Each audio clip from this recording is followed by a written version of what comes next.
What's up, guys? Happy Friday. Didn't plan on talking private equity here in the middle of August, but that's what we're going to do here for a few minutes because that's the only explanation as I'll dive into why the Orioles have handled the ticket prices, uh, the situation renewing. Everybody's angry, everybody's mad, and I'm pretty sure it's an easy answer. Although, if you listen to certain people and you read certain articles, people are so confused and they're focusing on things that really aren't the main issue. It's just I find covering the Orioles, listening to people that are covering the Orioles, just as frustrating as the people that have access to the most powerful people in the world. It's like, what kind of questions are you asking? Like, this is your chance to ask a question, and this is what we're going with.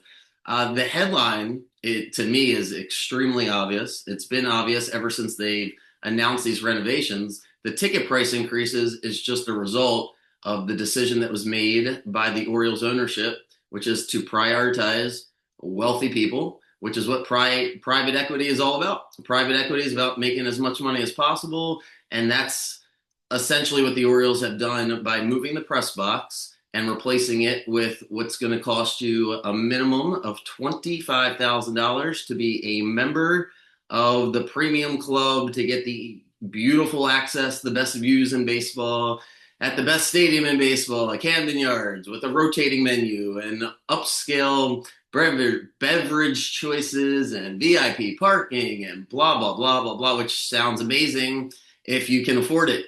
Or if you work at a company where your boss decides to buy one of those packages and then you get free tickets with your family. And that sounds great. And that's awesome. And I'm sure a lot of people will have a great time. And if the Orioles were winning 95 to 100 games again this year, maybe you slip it in and a few people get upset, but it just kind of is what it is. But with the team flaming out and no stars being extended, it just really highlights, wow, you don't have much else to think about with the Orioles except what they're doing right in front of your face, which is raising individual ticket prices and going from whatever the 13 to the 20, the 29 to the 40 game. People have to move their seats. There's increases, all these things that everybody's covering, which I guess is interesting and informative. But it's not the headline. The headline is, why is this happening? Like, what? Why was this decision made to begin with? And it's because this is how you make the most amount of money possible, which is selling as expensive tickets as you possibly can. And that's what we decided to do. And why do we decide to do that? Because the owners of the team, that's how they made all their money all these years. Like, if you don't quite understand private equity, it's not me trying to be condescending, or I wouldn't consider myself a private equity expert here, but if you understand it, just the foundation of it, what did you think Rubenstein's plan was going to really be? You like to think that maybe it's just a legacy buy for him, and he'll just spend all of his money so he can win a bunch of World Series. But how realistic is that when you look at his partners and you look at the ownership group that he brought along? Like, just look at the backgrounds of those guys and think to yourself, okay, what do you think their motivation was to buy the Baltimore Orioles? It's a really, really, really safe investment to own a baseball team, to own a basketball team, a football team. It just is. It's one of the safest. Is it the most profitable? No. But it's like investing in a long-term mutual fund. Like, in owning a baseball team is going to go up in value. So I thought, maybe optimistically, I think some people that are pretty sophisticated looked at Rubenstein and said, man, he's so rich and he's made so much money. He's given so much money away. Maybe he won't quite approach the Orioles with a private equity mindset, but that is exactly what he's done. And that's just the reality. The shitty part about it is, as you try to enjoy sports when you get older, the private equity stuff is just thrown right into your face. All the money, and it's trickled into college sports now. We just saw, I don't know if you guys saw this story, but some really rich guy who graduated from Kansas just donated $300 million to the university, presumably to help, the basketball team, which is obviously one of the top blue bloods in the country, but the football team. Let's get the Kansas football program going. So here's a whole bunch of money. And no one understands how NIL works. It's just amazing. I try to understand it, and then I get a headache, and I have to be like, this is just too complicated. So I don't know if the average person that even wants to try to understand how things are working here, and college athletics can understand it. And it's just, it spoils watching the game. So the only way you can get around it, the only way you can kind of ignore the Lamar contract extension or whether or not Gunner is going to get extended and try not to think about money so much is if the team is playing well. That's the one way you can escape and try to just focus on the game. And the Orioles have completely flamed out. So I can't get excited about, the other night or a good pitching performance from Kramer as much as I'd like to. I feel like I'm in the majority here where it's just too hard to block it out. And the Orioles, it's just embarrassing because Katie Griggs goes on, where'd she go? WBAL, where they cover the Orioles. That's where you listen to them on the radio.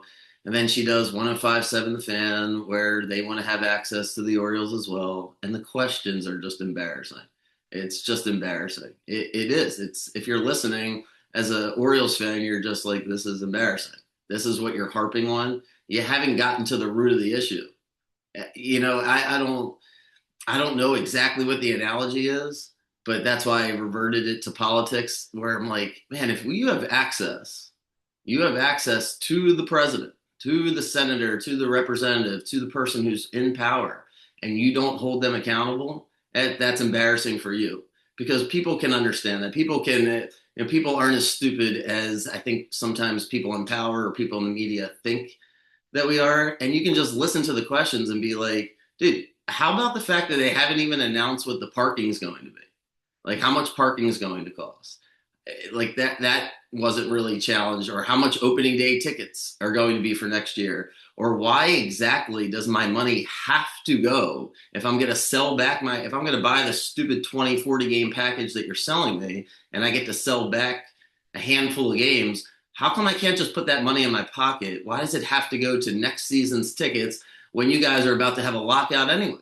Like, you didn't ask those questions, let alone ask about the ownership group and private equity and what that plays into it and what the business model of the Baltimore Orioles really is. Because the business model is not to win the World Series this year. And I think we all can just be ready for football season because I don't know what else to say. It is a flaming disaster what they've done. I don't want to hear about what the other teams have done. It's just that's embarrassing too, which is like, well, everybody else is doing it. Well, that's great. We have a really great fan base that doesn't win any playoff games for a long time. So maybe we get like a perk here or a perk there that some of the other teams don't have. And maybe we have one thing to hang our hat on, which is, our press box is the best one in all of baseball. So you really want to make as much money as you possibly can, then go for it. But if you're not going to pay anybody and you're just going to continue to bullshit everybody, you're just going to drive. I don't know. It drove me away, that's for sure. And I don't think I'm the only one. So the 2025 Orioles has been as much of a disaster as possible. The only thing I'm happy about is I didn't decide to try to figure out who was going to get hits, runs, and RBIs this year because I don't know what my record would have been if I tried to force that. So, all right. Anyway, going live starting next week from now on. So that way, just so you guys know, and I'll put a message in Telegram for next week, is just to open it up to conversations live, frankly. So if you wanted to ask me a question while I'm recording, you're more than welcome to do so. And I just feel like it'll be way more transparent for people that will be listening to me for the first time. Picks will be given for whoever comes on here. Picks will be completely free. I'm going to do my absolute best to change where the direction of this industry is headed, which the core message will be paying for sports betting advice. It should be an absolute no. You should never do it, ever. You should treat it like a tip if you want to, for whoever you want to, whenever you want to. That's just the reality of getting sports betting advice from somebody. Whether you're getting it from me or the dozens of people that are on TV or the hundreds of people, thousands of people that are going to give you free advice, I can point you in those directions. There's people that report on the games for free for you to read, that get to cover the game, that know way more than any handicapper is going to know because they have access. So it's your job as a sports bettor to promise yourself to not give somebody money to tell you who to bet on.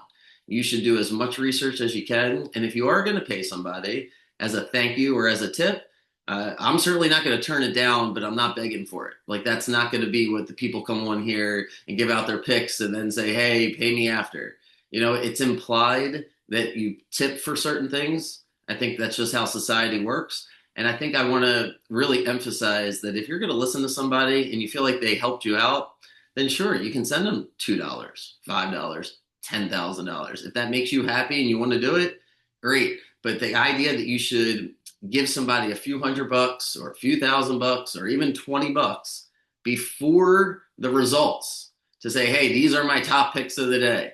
It's just complete nonsense. All you're doing is setting yourself up to have your information sold for lack, that's just what happens. Once they capture information, they're going to sell it. So even if you sign up for free picks, you're like, oh, I'm getting free picks for a week and then it's $9.99 a month. I don't care what the gimmick is. If you're paying ahead of time, you're going to get screwed because you're going to try to be sold by somebody in so many different ways that I hate to say it, and I don't mean to be condescending, but once you're in that, you're going to fall for it. I was in that industry for a long time. There's just too much propaganda. There's too much marketing that eventually you just kind of give in. You're like, oh, just give it a try. What's the difference? And I'm just determined to switch that mindset. So going live for me will be to talk about whatever, frankly, anybody else wants to talk about. I'll have my thoughts, but the chat will be available for me to answer any questions, gambling related, handicapper related. I'm happy to review handicappers in real time with you. If you found somebody where you think they're legit, let's talk about it. The only people that are legit, and then I'll get out of here, are the only people that are absolutely legit, meaning that are making money, betting on sports, and have figured it out. Like a specific sport, a specific type of bet, whatever it is. There are people out there that have been successful or continue to be successful betting on sports.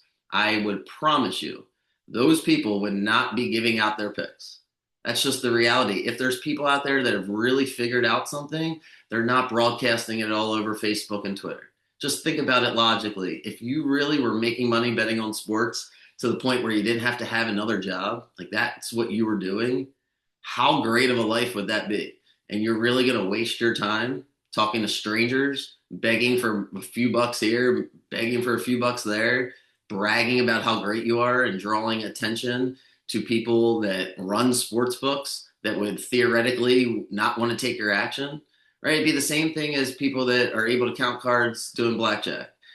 Like if they're able to do it, they're trying their best to be as conspicuous as possible. So that's my ultimate, argument. If you're asking me, hey, this guy, he's showing me he's making all this money. It's like, okay, let me see it in real time. Let's talk about it. I'm happy to do that. But my gut going into it is if somebody is selling you sports betting advice, you automatically should run the other way. Like that's it. So I hope you guys have a good weekend.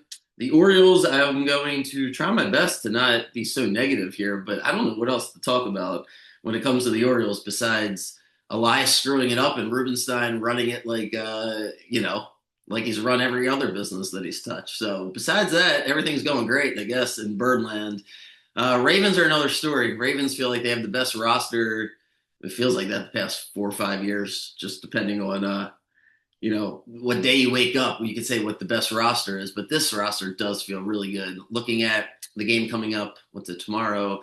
Not a lot of position battles of too much interest. Like pretty much all backups and reserve roles that you're looking to fill in here. So a couple interesting things to keep your eye on, but by and large, this roster is pretty cemented. Team looks really good. A lot of just excitement. So I'm excited for the Ravens. That much is for sure. But all right, I'll be going live next week, at least to do some college football. As I think it's Kansas State, Iowa State is the headline, but they're gonna have games are gonna start next Saturday. So time to go. All right, have a good weekend. Woo! All right, see ya.